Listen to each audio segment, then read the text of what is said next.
जय श्री कृष्णा। राधे राधे। श्री हरिदास। प्रथम गुरुजी की चरण वंदना। यशस्य ज्ञान प्रकाशितम आदि विष्णु जुगादि ब्रह्मा सेवते शिव शंकरम। स्वागत करती हूँ आप सभी का। आज हम पुरुषोत्तम मास मातम्य के 9वें अध्याय का श्रवण करेंगे। 8वें अध्याय में हमने द्रौपदी के पूर्व जन्म की कथा का श्रवण किया था।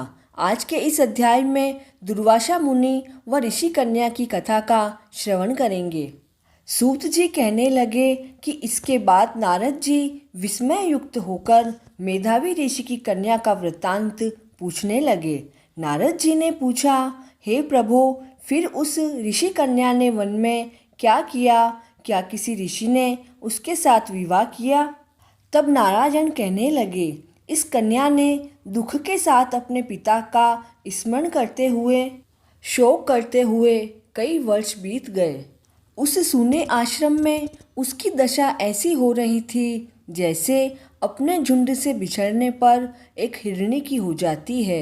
नेत्रों से अश्रुधारा अविरल बहती रहती थी, हृदय जलता रहता था और आहें भरा करती थी। जैसे किसी पिटारे में बंद नागिन पड़ी रहती हो, वैसे ही वह आश्रम में रहती थी। अपना दुख उसे समाप्त होता हुआ नहीं दिखाई दे रहा था।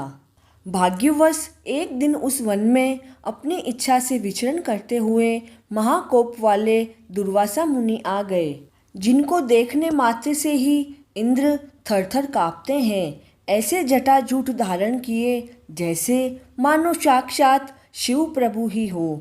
मुनि उस कन्या के आश्रम में पधारे। श्री कृष्ण बोले, युधिष्ठिर, जिन्होंने बाल्यावस्था में तुम्हारी माता कुंती से सम्मानित होकर देवताओं को आकर्षित कर देने वाली विद्या उन्हें दी थी, और जिन्होंने, हे राजन, मुझे सभी देवताओं से पूजित रुक्मणी सहित बैलों की जगह रथ में जोता था। आगे श्री कृष्ण कहते हैं कि जब जल पीने की इच्छा से रुक्मणी जी ने मुझे इशारा किया, तब कंधे पर रथ का जुआ रखे हुए ही चलते चलते मैंने अपने पैर के अग्रभाग से धरती को दबाकर भोगवती नदी को प्रकट किया, जिससे वह नदी ऊपर बहने लगी, और उतने ही जल से, हे महाराज, मैंने रुक्मणी की भारी प्यास को बुझाया।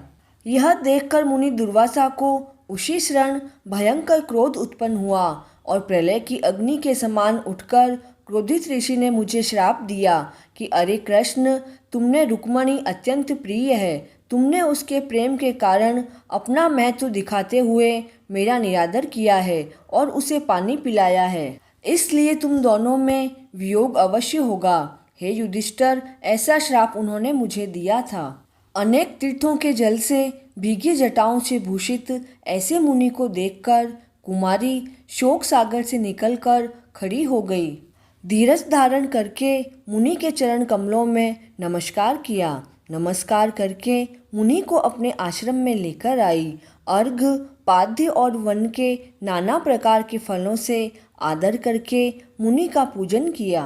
फिर मुनि कन्या आदर के साथ कहने लगी, हे मुने, आपको मेरा बारंबार नमस्कार है। मुझ दुर्भागिनी के आश्रम में आपका आगमन कैसे हुआ? आपके आने से मेरे भाग्य का उदय अवश्य होगा, अथवा मेरे पिता के पुण्य प्रताप से मुझको समझाने के लिए आप पधारे हैं।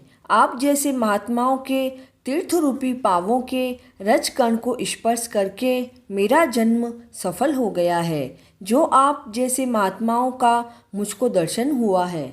इस प्रकार कहकर यह बाला उनके आगे चुपचाप होकर बैठ गई।